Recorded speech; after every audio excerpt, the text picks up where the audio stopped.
What if I told you the Christmas you know, the one with mountains of gifts, festive ads, and a jolly red-suited Santa, was essentially a 200-year-old marketing campaign? It's true. Once a quiet, even controversial holiday, Christmas was systematically transformed into the commercial giant we see today. We're going to uncover the key moments and figures that turned a religious observance into a season of spending.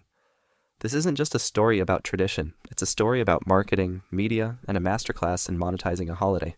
Before we get to the billion-dollar industry, let's rewind the clock to a time when Christmas was anything but a big deal, especially in America. Back in the 17th and 18th centuries, celebrating Christmas could actually get you in trouble.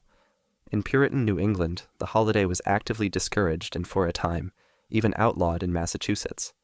The Puritans saw the festivities as pagan hangovers, associating them with the rowdy, drunken behavior they wanted to leave behind.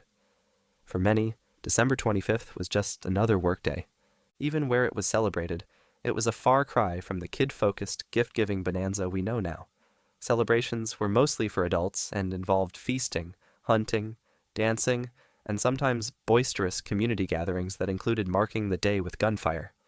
If gifts were exchanged at all, it was usually a modest single item like a book or some candy, often flowing downwards from masters to servants. There were no Christmas trees, no recognizable Santa Claus, and definitely no shopping season. In fact, many historical accounts of early Christmas don't even mention children. This was the quiet, fractured, and often ignored Christmas before the 19th century, a blank canvas, just waiting for a total reinvention. The transformation of Christmas began in the 19th century, and it wasn't a slow, organic evolution. It was a rapid cultural shift, supercharged by new ideas and technologies. The Industrial Revolution was changing everything, pulling people from farms into cities and leaving old traditions behind. This created a kind of cultural void. No one was quite sure how to celebrate Christmas in this new urban world. Into this gap came European immigrants, especially Germans, who brought their beloved customs with them. The most important of these was the Christmas tree, a tradition almost unheard of in the U.S. before the mid-1800s. The trend got a massive boost from none other than Queen Victoria and her German husband, Prince Albert. When a popular magazine published an illustration of the royal family around their decorated Christmas tree, it went viral. Suddenly, the tree became a must-have for fashionable households on both sides of the Atlantic. But perhaps the most powerful force in reshaping the holiday was Charles Dickens. In 1843, he published A Christmas Carol. The story was a runaway success, and its first edition sold out by Christmas Eve. Dickens didn't just tell a ghost story, he created a blueprint for the modern Christmas. He reframed the holiday around the family, cozy home gatherings, and, most importantly, a spirit of generosity and festive cheer. The book gave Christmas a powerful emotional narrative that it never had before. That very same year, another crucial piece of the commercial puzzle fell into place. A British civil servant named Sir Henry Cole commissioned the world's first commercial Christmas card. He had 1,000 of them printed, and the idea was an instant hit. A new industry was born. Suddenly, Christmas wasn't just a day, it was an event you had to prepare for. You needed a tree, decorations, and now, cards to send. The holiday now had a powerful emotional core centered on giving and family, a core that was perfectly ripe for monetization. With this new cultural foundation, it didn't take long for savvy entrepreneurs to spot the dollar signs. The late 19th century saw the rise of a brand new institution that would become the engine of Christmas commerce, the department store. These weren't just shops, they were palaces of consumption designed to be a dazzling experience. And they jumped on Christmas with everything they had. Retailers started marketing Christmas as a distinct shopping season. While scattered ads for Christmas gifts had appeared before, department stores perfected the art. One of the most brilliant marketing moves came in 1862, when Macy's in New York City debuted an in-store Santa Claus. It was a stroke of genius.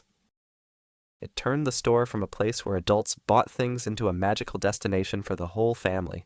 Kids now had a reason to drag their parents to the store, linking the magic of Santa directly to a retail environment. The idea was so successful that by 1867, Macy's was staying open until midnight on Christmas Eve to handle the rush. The commercialization of decorations also kicked into high gear. People had always used holly and mistletoe, but the late 19th century brought mass-produced ornaments. In 1880, F.W. Woolworth, a five-and-dime store pioneer, took a gamble and imported German glass ornaments. He was skeptical they'd sell, but they flew off the shelves, creating a multi-million-dollar market in just a few years. This era also gave us another major marketing tool, the Thanksgiving Day Parade. In 1924, Macy's launched its first parade, which it actually called the Macy's Christmas Parade. Its purpose was crystal clear: to celebrate the expansion of its Herald Square store and to officially kick off the Christmas shopping season. The parade ended with Santa Claus being crowned on a throne above the store's entrance, a not-so-subtle signal that it was time to start spending. It was a massive, hours-long advertisement that has since become a national tradition. Every commercial movement needs an icon, and for the Christmas money machine, that icon was Santa Claus. But the jolly, rosy-cheeked Santa we all know today wasn't just born from folklore. He was polished, perfected, and mass-marketed by one of the world's biggest brands, the Coca-Cola Company. Now, to be clear, Coca-Cola did not invent Santa Claus. The figure has a long, tangled history, from St. Nicholas back in the 4th century to various European folk characters. Early American images of him were all over the place. Sometimes he was a gaunt, serious figure, other times a tiny elf. There was no standard look. This is where Coca-Cola saw its chance. In the 1920s, the company wanted to boost winter sales, since soda was mostly seen as a warm-weather drink. They needed to connect their product to a beloved holiday. In 1931, they hired an illustrator named Haddon Sundblom for a major ad campaign. The goal was to create a wholesome, warm, and friendly Santa Claus. Drawing inspiration from Clement C. Moore's 1823 poem, "'Twas the Night Before Christmas," Sundblom created the definitive image, a portly, grandfatherly figure with a cheerful face, sparkling eyes, and, most importantly, a vibrant red and white suit, which just so happened to match Coca-Cola's brand colors. This was a strategic branding masterpiece.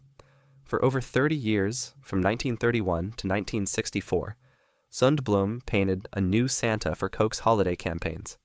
These images were everywhere, in popular magazines, on billboards, and in stores. Sundblom's Santa was shown pausing for a Coke on his Christmas Eve journey or raiding refrigerators for a cold bottle. The campaign was so successful it embedded this specific image of Santa into the global consciousness. The association became so powerful that a persistent urban myth grew that Coca-Cola invented Santa entirely. While that's not true, the myth shows the sheer power of the campaign. Coca-Cola had effectively co-opted the central figure of Christmas, forever linking the holiday's magic to their brand. As the 20th century progressed, the tools for commercializing Christmas became infinitely more powerful. The rise of mass media, radio, film, and then television, allowed brands to pipe the Christmas message directly into every American home. The quiet, local holiday was now a national media event, driven by a marketing blitz that started earlier each year. The line between entertainment and commerce blurred completely. In 1939, the retail giant Montgomery Ward wanted a holiday giveaway to lure in shoppers. They tasked a copywriter named Robert L. May with creating a children's storybook. The result? Rudolph the Red-Nosed Reindeer.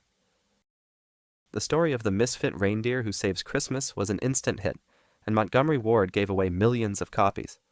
A few years later, a songwriter turned it into a tune, and Gene Autry's 1949 recording became one of the best-selling Christmas songs of all time. A character created as a marketing gimmick was now a beloved piece of Christmas folklore. Hollywood got in on the act too. The 1947 film Miracle on 34th Street is a cherished classic, but it's also one giant, heartwarming ad for Macy's and the commercial Christmas it helped build. The plot revolves around the real-life Macy's store, its parade, and its in-store Santa, beautifully reinforcing the idea that the Christmas spirit and shopping go hand in hand. The post-war economic boom put this trend into overdrive. A growing middle class had more disposable income than ever, and advertisers were ready to tell them how to spend it. The pressure was no longer just to give gifts, but to give more and better gifts. The holiday shopping season stretched out. The term Black Friday, which first emerged in Philadelphia in 1961 to describe the chaotic traffic caused by shoppers, was later rebranded by retailers into a positive term. The day their profits went from in the red to in the black. It became an annual consumer ritual. Today, the Christmas money-making machine is a finely tuned global behemoth. The National Retail Federation predicts that holiday sales in the U.S. will surpass a staggering $1 trillion for the first time in 2025. Our digital world has its own set of manufactured traditions. Not happy with just dominating physical stores on Black Friday, the retail industry simply invented a new holiday, Cyber Monday. Coined in 2005 by a marketing group to encourage online shopping, it worked like a charm. According to Adobe Analytics, Cyber Monday is now the biggest online shopping day of the year. During the 2024 event, shoppers spent a record $13.3 billion, and at its peak, that worked out to an incredible $15.8 million online every minute. And the inventions keep coming. We have pre-Black Friday sales, Black Friday in July, and holiday deals that start in October. But maybe the cleverest modern addition is the elf on the shelf. Introduced in 2005 via a self-published book, this concept created a brand new tradition for parents to buy into. It's not just a doll, it's a social media phenomenon that encourages constant engagement. And of course, the purchase of the elf, plus a whole universe of accessories and outfits. It's a masterclass in modern marketing. Create a story, sell a product, and build an entire ecosystem around it. The machine now runs itself. Social media fuels the cultural pressure to participate, with perfectly curated holiday celebrations on full display. We're no longer just sold products. We're sold experiences and emotions, all with a price tag. The average American is projected to spend around $890 on gifts and other seasonal items. From a quiet day of religious reflection, Christmas has been completely reshaped into the single most important pillar of the entire retail economy. This journey from a quiet holiday to a commercial juggernaut shows just how much our traditions can be shaped by outside forces. It's a complex history, and it raises a lot of questions about what Christmas means to us today. What are your thoughts? Do you see the commercialization of Christmas as a loss of tradition, or just how the holiday has evolved? Let us know in the comments below.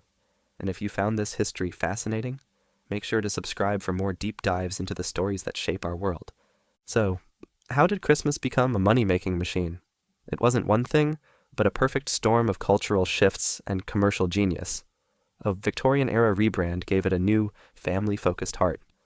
Visionary retailers like Macy's created the shopping season with brilliant tactics like the in-store Santa and the holiday parade. A soda company standardized its most famous icon, conveniently painting him in their corporate colors. And over the last century, mass media and the internet have amplified that commercial message into a deafening roar. The quiet holiday of the past was systematically engineered into the engine of modern consumerism. The question that remains is, in a world of Cyber Monday deals and trillion-dollar sales, how do we find that spirit Dickens wrote about all those years ago?